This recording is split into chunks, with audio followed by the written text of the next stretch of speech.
Seigneur, nous voulons te dire, Seigneur, merci. Seigneur, merci vraiment pour la vie encore ce matin. Seigneur, merci pour la santé. Merci, Seigneur, parce que nous sommes, Seigneur, en pleine forme. Et nous voulons te dire, Seigneur, vraiment, toute la reconnaissance que nous avons, Seigneur. Merci pour la nuit passée, pour cette paix, ce repos, Seigneur Jésus. Merci encore de nous faire voir ce jour, Seigneur mon Dieu, selon ta volonté, selon ce que tu veux, Seigneur Jésus. Car, Seigneur, tu es bon, tu es fidèle, tu es parfait, tu es juste, Seigneur. Oui, Seigneur, ta fidélité durera à jamais. Parce que même si nous sommes infidèles, Seigneur Jésus, toi, Seigneur mon Dieu, tu demeures fidèle, Seigneur Jésus.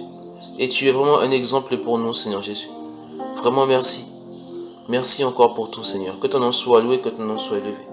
Oui, Seigneur Jésus, nous proclamons ta bonté. Nous proclamons, Seigneur mon Dieu, toutes ces choses. Car oui, Seigneur, tes bienfaits et tes bontés se renouvellent chaque matin. Chaque matin, Seigneur Jésus. Donc merci. Merci encore, Seigneur mon Dieu, pour tout ce que tu fais pour nous. Et surtout, Seigneur, merci pour qui tu es. Que ton nom soit loué, Seigneur, que ton nom soit élevé. Amen et amen. Aujourd'hui, nous parlerons de la liberté.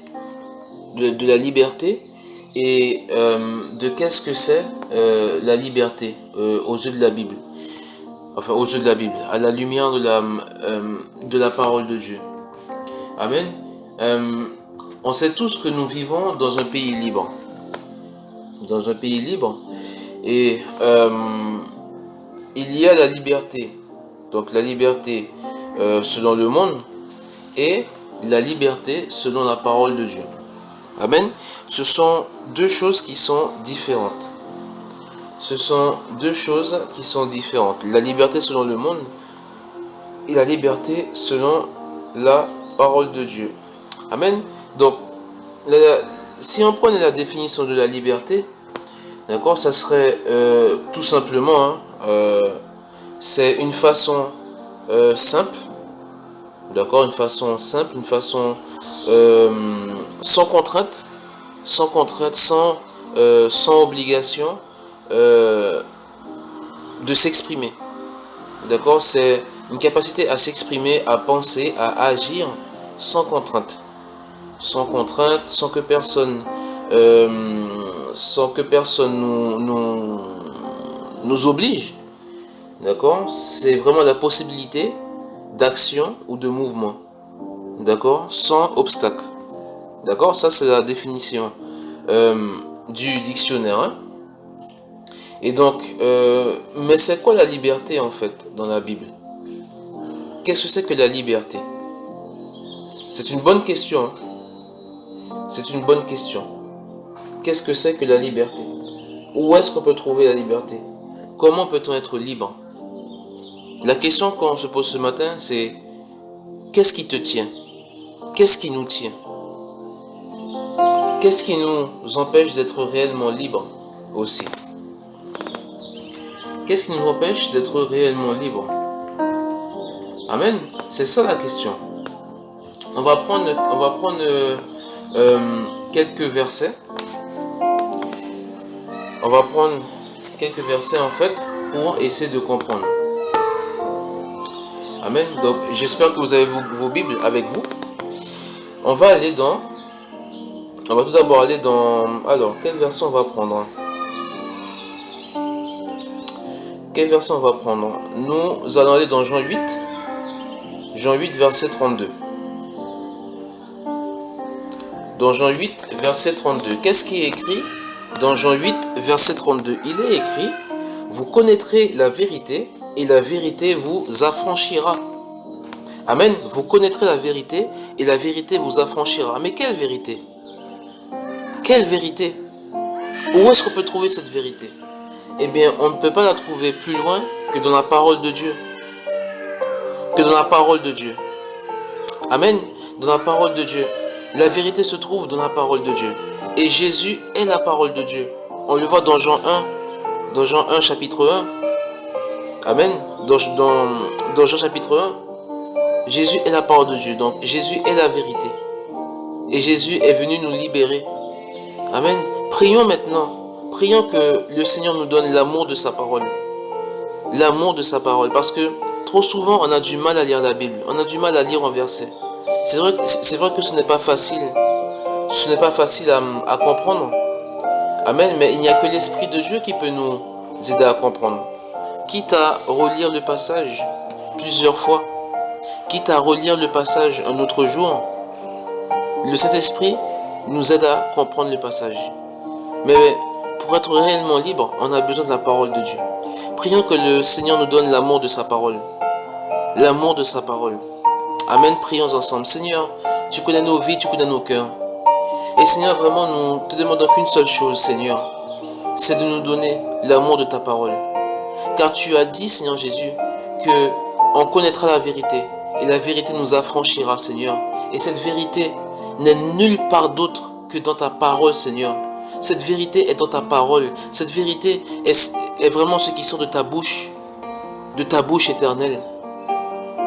Vraiment, Seigneur, on a tellement besoin de toi, besoin de ta parole. Que cela soit, Seigneur, sur papier, que cela soit en audio, que cela soit sur un écran, Seigneur.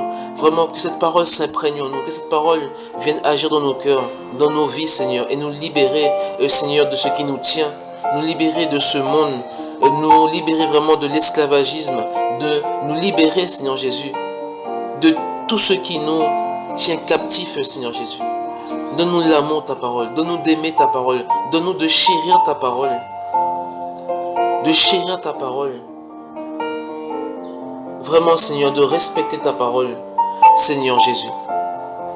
Aide-nous vraiment, Seigneur Jésus.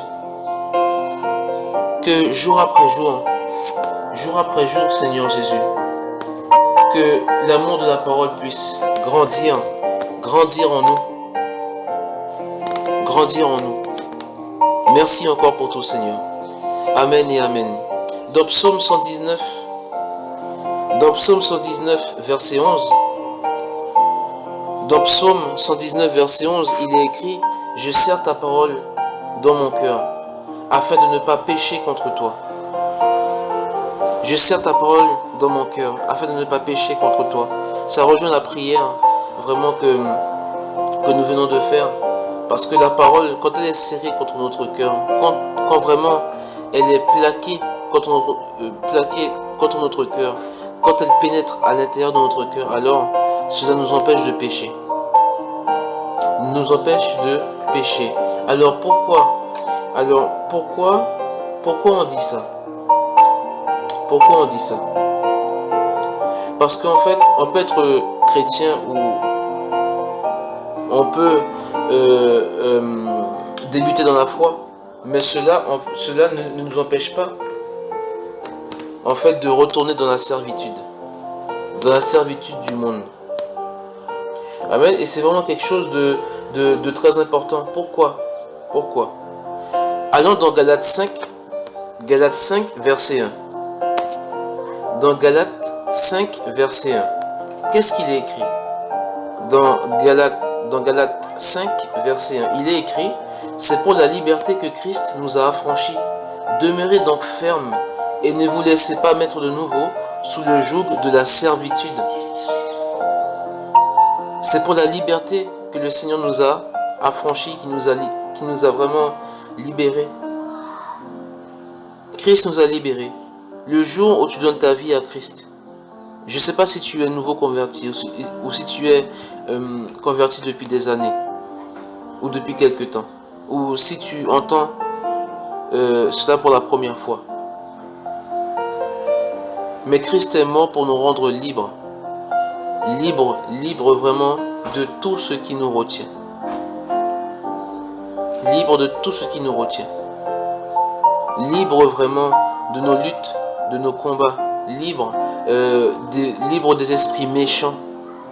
Libres du système de pensée de ce monde. Libres vraiment de la façon d'agir de ce monde. Libres de notre ancienne façon d'agir, de vivre. Que nous soyons libres. Amen. Et c'est quelque chose de très important. Prions maintenant que le Seigneur puisse veiller sur nous. Prions qu'il puisse veiller sur nous et que nous-mêmes puissions veiller à ne pas retourner en arrière, à ne pas retourner à ce qui nous tenait. Prions que le Seigneur garde nos pas. Prions vraiment que nous ayons en nous cette capacité. Que le Seigneur nous donne cette capacité à suivre ses pas, jour après jour. Seigneur, tu connais nos vies, tu connais nos cœurs. Et Seigneur, tu vois nos difficultés, nos luttes, nos combats. Peu importe qui nous sommes, Seigneur Jésus. Peu importe le temps de conversion, peu importe.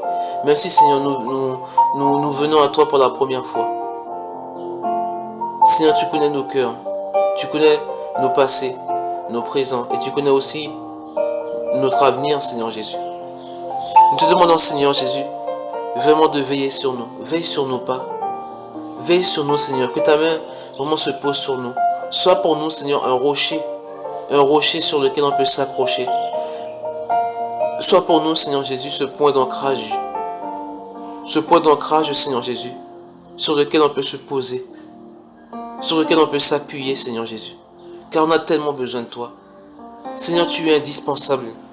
Seigneur, tu es vraiment notre raison de vivre, notre raison d'être, notre raison d'espérer, Seigneur Jésus. Tu es, Seigneur, notre raison d'avancer, notre raison de grandir, Seigneur. Toi seul, mon Dieu, peut vraiment nous préserver. Préserve, Seigneur, mon Dieu, nos pieds de tout mal. Préserve nos cœurs, Seigneur Jésus, de tout mal. Donne-nous vraiment cette capacité, s'il te plaît, Seigneur, cette capacité, cette force nécessaire, mon Dieu, de veiller aussi, Seigneur, mon Dieu, sur nos paroles, sur nos attitudes. De veiller, Seigneur Jésus, sur nos pensées. Donne-nous de nous éloigner du joug de la servitude. Éloigne-nous vraiment, Seigneur, de ce qui veut encore nous retenir.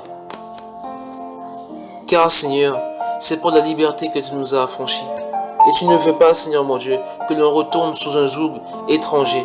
Tu ne veux pas, Seigneur mon Dieu, que l'on retourne sous le joug de la servitude. Tu ne veux pas, Seigneur mon Dieu, que nous redevenions esclaves. Car, Seigneur, tu nous as libérés.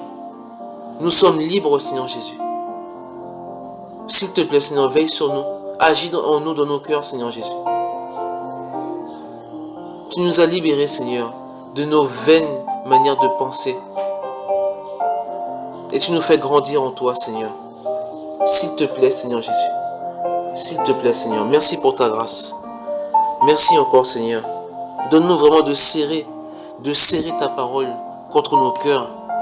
Vraiment que cette parole pénètre dans nos cœurs, que cette parole agisse dans nos cœurs, que cette parole aille à l'intérieur de nous. Même si, Seigneur, on ne comprend pas tout de suite. Même si, Seigneur, on ne comprend pas tout de suite ce que tu veux dire, Seigneur.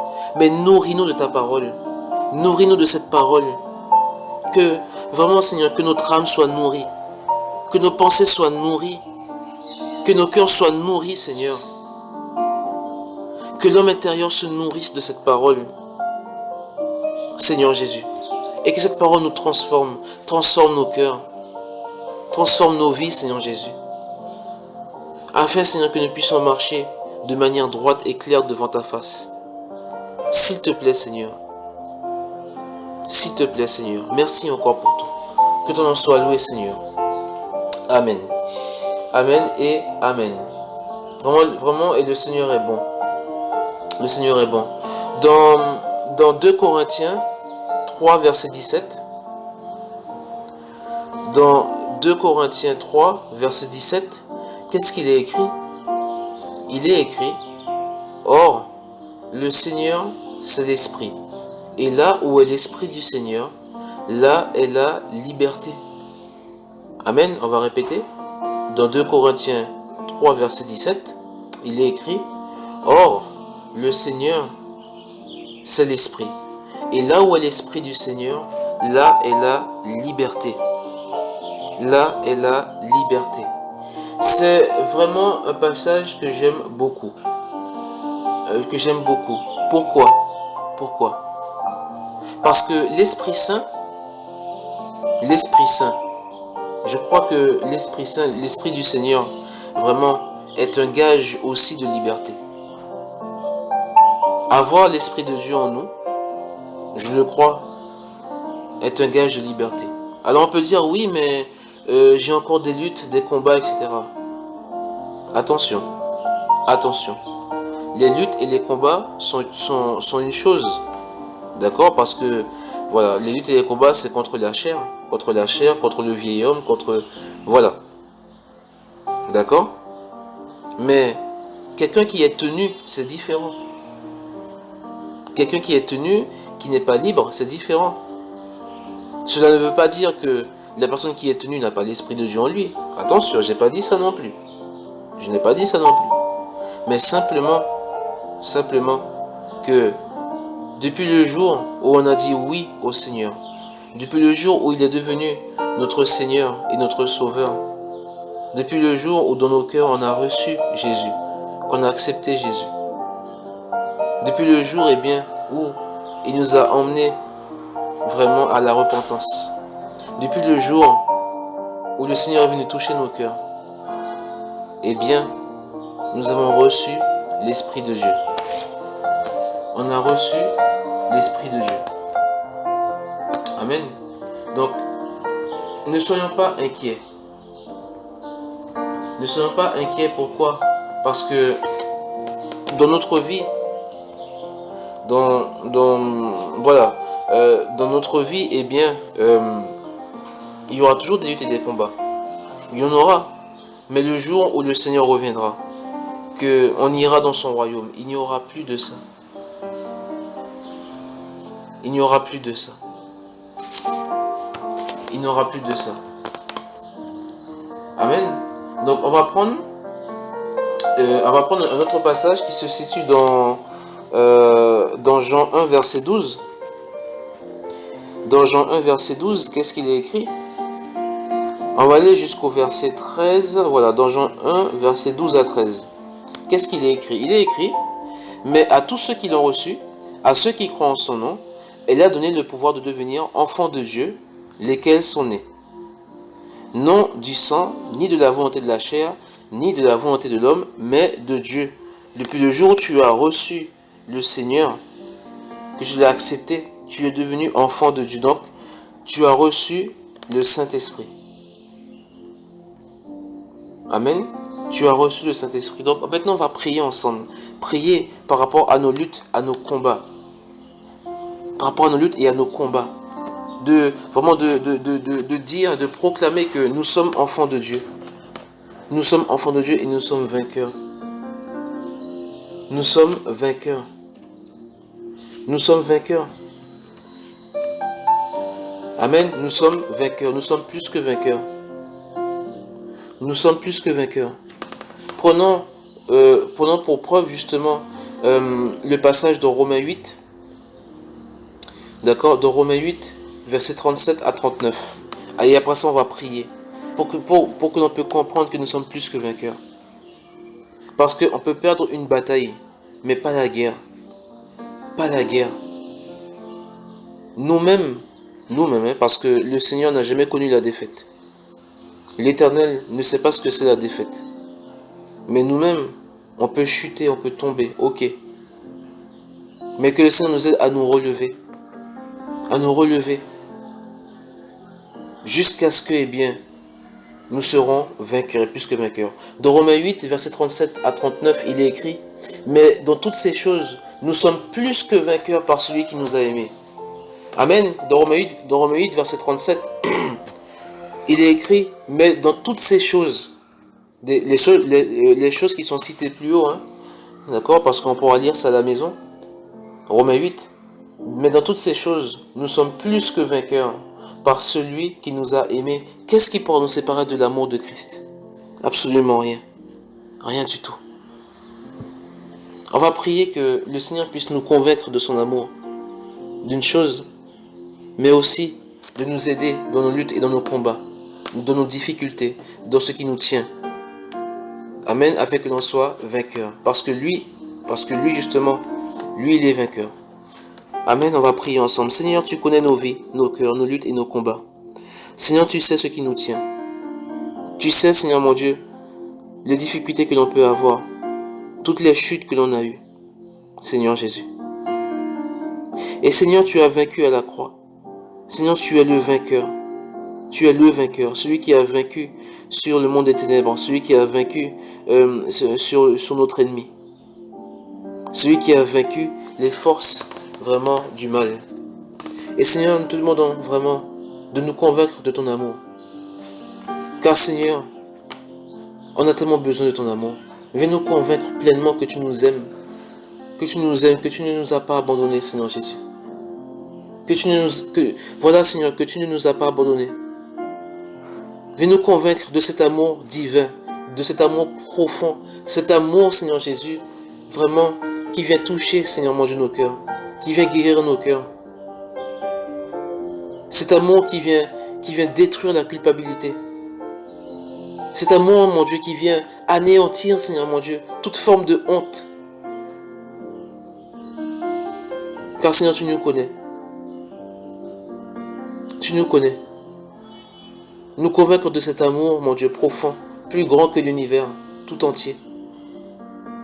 Car oui, Seigneur, nous sommes plus que vainqueurs par celui qui nous a aimés. Et tu es celui qui nous a aimés. Car tu nous as aimés le premier, Seigneur Jésus. Tu nous as aimés le premier, depuis le jour, bien avant notre naissance. Tu nous avais déjà aimés. Tu nous aimais déjà, Seigneur Jésus. Et tu nous aimes toujours. Et tu nous aimeras toujours, Seigneur. Que vraiment, mon Dieu, Seigneur, et que cet amour pour toi grandisse en nous, afin justement, Seigneur, de nous garder du péché. Seigneur Jésus, s'il te plaît, Seigneur, viens agir en nous, dans nos luttes, dans nos combats, dans ce qui nous tient, Seigneur Jésus. S'il te plaît, viens nous donner la victoire, mon Dieu, sur ces choses. La victoire sur ces choses, Seigneur Jésus. Sur nos luttes, nos combats. Donne-nous de grandir, mon Dieu, avec toi. Donne-nous vraiment de dépasser ces stades, de dépasser ces obstacles, Seigneur mon Dieu, qui nous empêchent, Seigneur mon Dieu, de grandir. Que tous ces obstacles soient anéantis dans le nom de Jésus. Et Seigneur, donne-nous vraiment de contempler ta gloire dans nos vies, de contempler ta victoire dans nos vies, Seigneur Jésus. Merci encore pour ta grâce.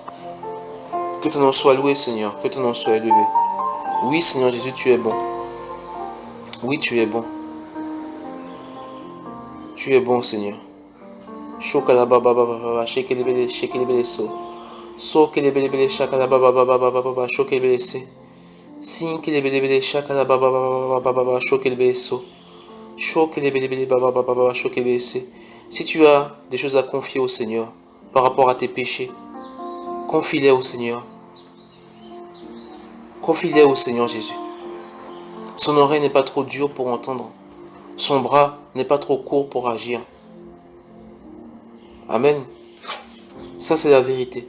Si tu veux confesser quelque chose au Seigneur, quelque chose qui est de l'ordre du péché,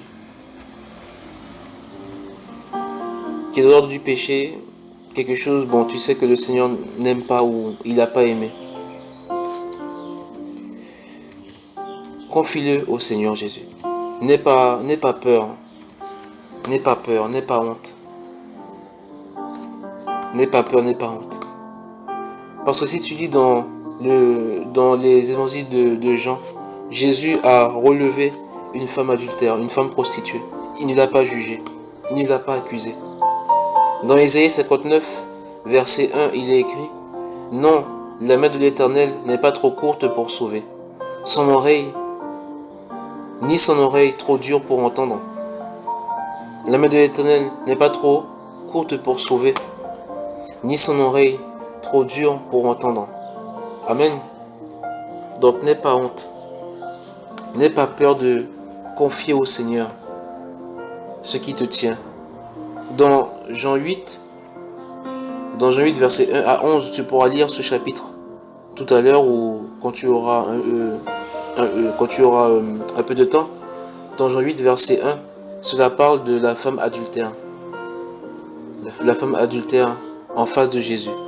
Tu liras que Jésus n'a pas accusé cette femme. Il n'a pas jugé cette femme. Pourtant, il aurait pu, mais Jésus ne l'a pas fait. Il a relevé cette femme, lui a donné une nouvelle identité. Il lui a dit, mais moi non plus, je ne te juge pas. Va et ne pêche plus. Mais Jésus était rempli d'amour.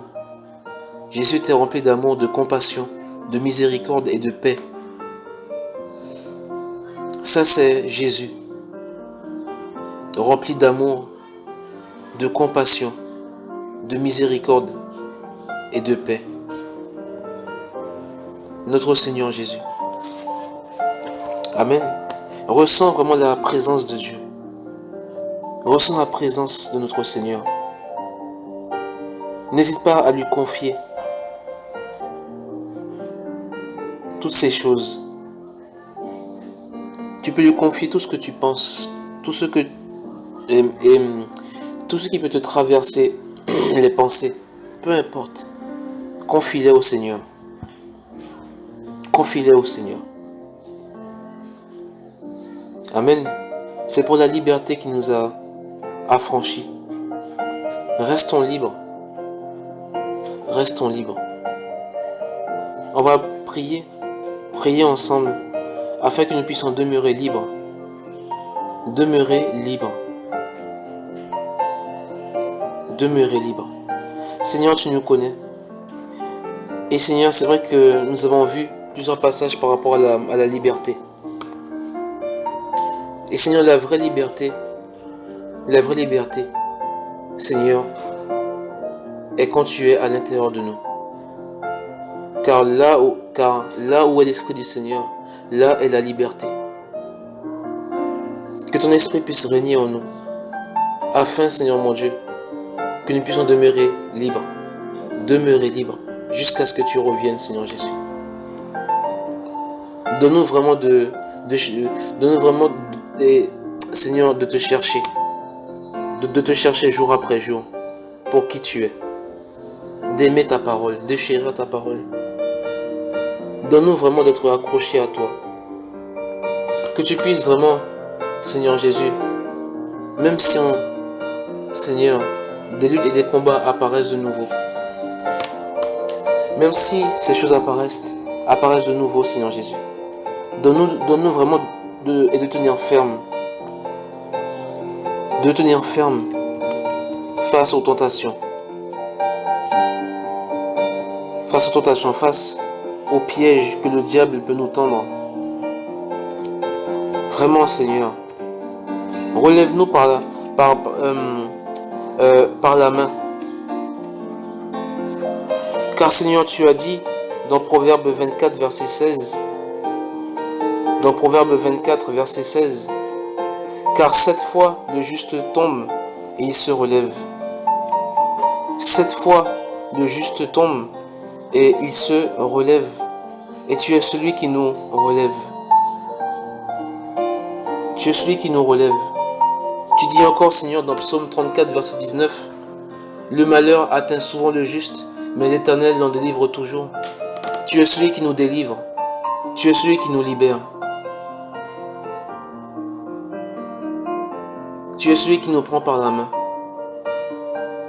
Et encore un dernier verset, Seigneur Jésus, dans Psaume 37, verset 24, où tu as dit, s'il tombe, il n'est pas terrassé, car l'Éternel lui prend par la main.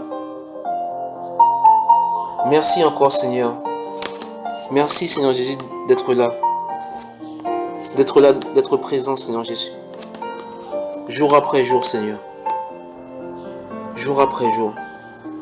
Que toute la gloire te revienne, Seigneur Jésus. Car même si, Seigneur mon Dieu, nous tombons, nous chutons, Seigneur, donne-nous vraiment la force de revenir vers toi, de crier à toi, d'hurler à toi, Seigneur, jusqu'à ce que nous soyons libres, Seigneur Jésus. Que nous puissions insister, que nous ne soyons pas découragés, Seigneur Jésus, mais que nous puissions revenir vers toi, Seigneur Jésus, et réclamer, mon Dieu, ton intervention, réclamer, car toi seul peux nous rendre réellement, mais réellement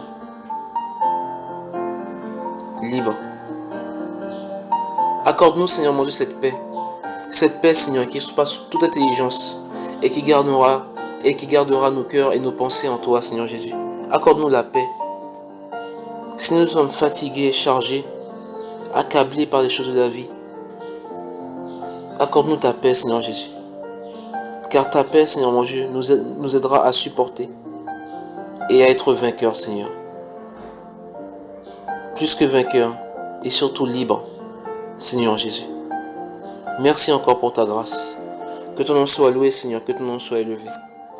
Amen. Amen et amen. Merci, Seigneur.